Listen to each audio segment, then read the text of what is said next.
Hi, it's Peg and Des. Mistresses. So this week, let's start off with Savvy. Yes. Pregnant Savvy. Ironically, as Savvy's gotten more pregnant, Alyssa Milano appears to be losing weight. And so she looks to me thinner than she's ever looked. That's true. And she's pregnant on the show. That's true. Which is hilarious. I am for Team Dom. I know that you're Team Harry. I'm Team Harry, just like Joss is. I am Team Dom all day. I love that Joss said to Dom, I'm not going to wear your shirt. I love that. That was fun. And I like that Dom told her, don't nobody care. Yes. Ain't nobody beat. I'm in the refrigerator right now. Right. All right? I don't even live here and I'm in the fridge. Yes. So I'm Team Dom. I always liked the friendship that Dom and Savvy had. And I liked the flirtation that they had. But what I dislike more than what I like is I don't like Harry. I just don't like him. Okay, first of all, I don't think that Dom and Savvy have any kind of friendship. I think that he wants her, and he's doing what a lot of guys do, which is they pretend to be your friend all the while trying to get into your pants. So That's a great friendship to me. I don't really buy the friendship aspect. And secondly, I know that they're trying to character assassinate my Harry by saying he's so controlling. Look, he didn't let her lift a finger. Oh, he's a terrible man. He didn't let the woman do anything around the house. Terrible. Get rid of him. Whatever. I'm still Team Harry. I just like Harry. I think he's hot. That's number one. That's like top of my list. Yeah. And I think he loves Savvy. He really loves her. Well, I feel like Dom's intentions, he's intentionally going after a married woman. And I don't know. I don't really care for Dom. I don't like his smug nature either. There's just a lot of things about him that I don't care for. I mean, the thing is you can't go after anybody married who is not allowing themselves to be sought.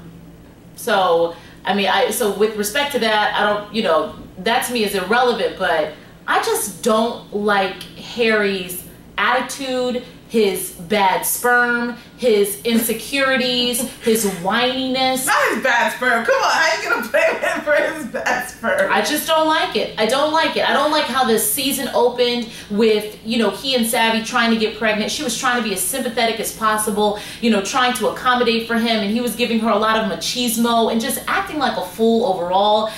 He has that, at the beginning of the season, that uncomfortable flirtation with the hostess. We haven't seen her since. But I just don't like Harry. I can think of any number of little donkey reasons why he gets on my nerves, but I'm just not on his team, and I'm not wearing his t-shirt. All right, well, we are split right down the middle. Absolutely. Team Dom. Men. Team Harry. Although I think Dom's... I mean, that scene where, Harry comes over to fix the shower head, and here comes Savvy in the door with groceries, and Dom...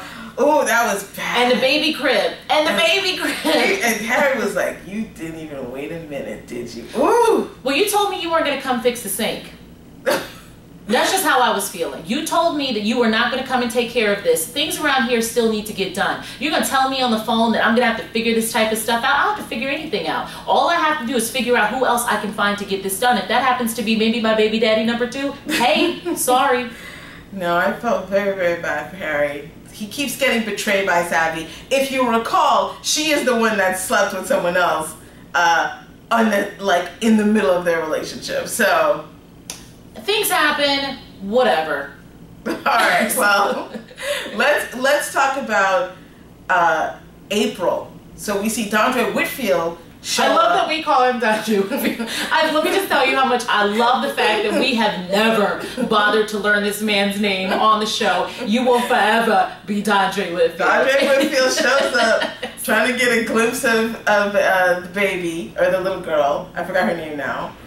And April goes over and talks to him and basically says, get out of our lives. You were gone for 3 years. You can just keep being gone, which I 100% agree with. I'm wondering, what is his explanation going to be when the child sees him? Because it's not like the girl was a baby when he died, such that he can make up some sort of random excuse. Right. She remembers his passing. They celebrate his life on his birthday. They talk about if your dad was here. So the girl knows in her mind that the man is dead. What is he planning to say? Guess what, baby? I was just playing. Yeah, I mean, I don't understand his motives Like, at that all, would ruin a child. Because Yes. I feel like children already have a loose concept of death. It's like, the person's here, but then they're not here. Right. But then all of a sudden, they back? Yeah.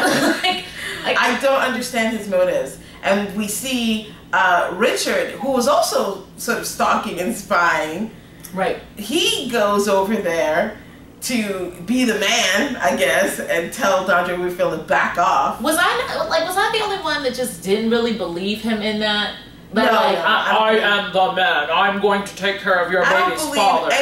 anything about Richard and April at all. They have zero chemistry. I do not believe he's in love with her. I don't even think he knows the woman. I just buy nothing about it. right.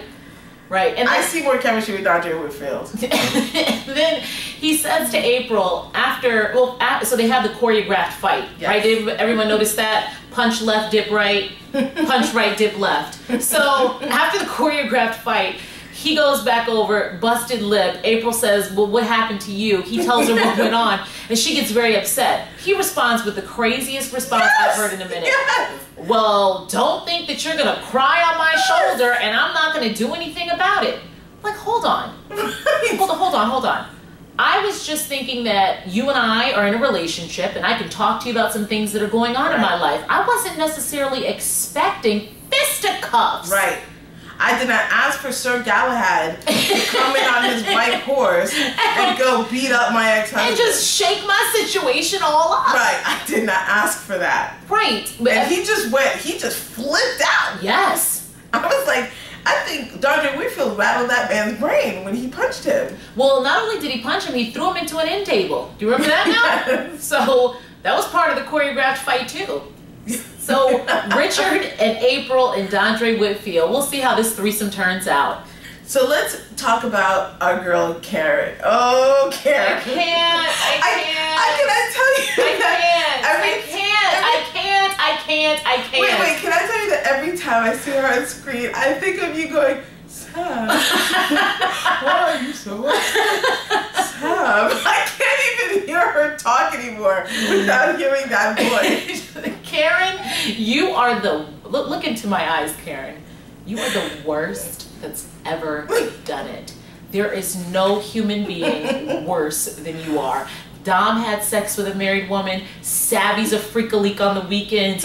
Joss is smutting it up with any woman she can find. But despite all of that, you are still the worst. She's the worst. Karen, I'm over your foolishness. So you go in Savvy's office acting like you didn't know that Savvy was representing this woman, like this is all brand new to you. And then you start looking for representation, and somehow a magical fairy lawyer appears on your door. And you decide to have a seat and tell this stranger everything. But she's her lawyer. That's what you're supposed to do with your lawyer. Hold on now. Hold on.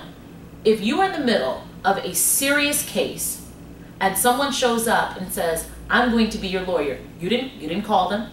You didn't look them up. You didn't find out who they are, where they're from, and they don't even tell you who sent them. You about to sit down and tell that person everything that's going on with you? Well, I hope she gave her a dollar bill first. Everybody knows that's how you deal with lawyers. You give them a dollar bill first, they immediately, that constitutes a contract for hire. How do you even know that lady is a real attorney? I didn't see an exchange of a business card. I didn't see her go on Google. I didn't see any of it. Karen is a clown. She took it on faith that Savvy sent this lawyer over. But Savvy did not send the lawyer over. Savvy's busy. It was Sam. Yeah. And finally, and as his reward, Sam got that ass. But can I tell you that whole scene squeaked me out to the nth degree. Sam looks like he's 12. I'm like, is high school not started yet? Is summer vacation not over? Why is this kid still running around? I know he's in college or whatever, but he looks like he's 12 years old. So when they started making out, and then she takes her dress off, shows his boobs, he looked like he'd never seen boobs before in his life. Probably a set that old. I was looking at Sam is perplexing to me because I am just interested in understanding why you want to run up in somebody that your daddy ran up in. It just, like, you really want to follow your dad? Yes, he wants to be like his father. That's clear. Literally. Literally.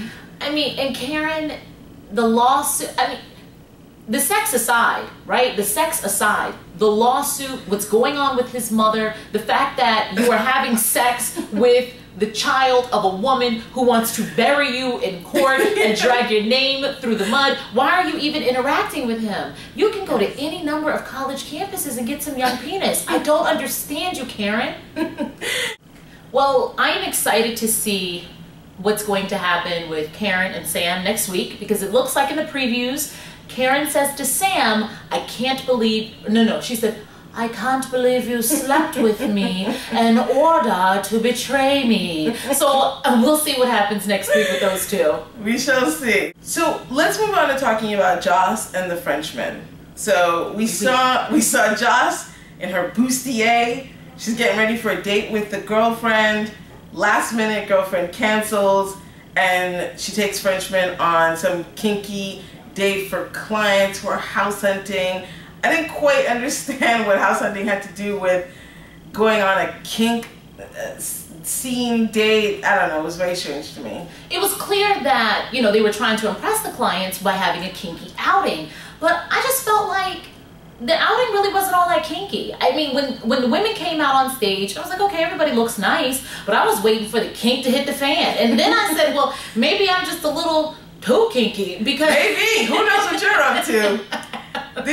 We're on ABC, don't forget, so True. they can't go... True, I got my HBO mind on my ABC. Right, so got it. They kept the kink within standards and practices, but we did see, it seemed to really get that Frenchie guy, revved up, he liked it. He had the valet pull around the DeLorean, and he was feeling young, fly, and free. And as Joss hopped in the whip, they took a ride, and he even invited her for a nightcap.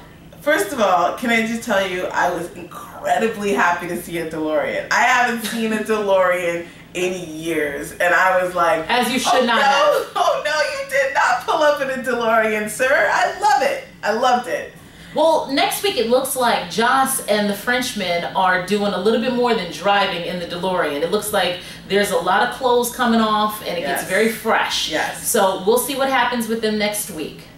So don't forget, please subscribe to our channel and like our videos, and also follow us on Twitter at Peg and Des. And make sure to catch our other videos on Basketball Wives and Couples Therapy. Bye. Bye.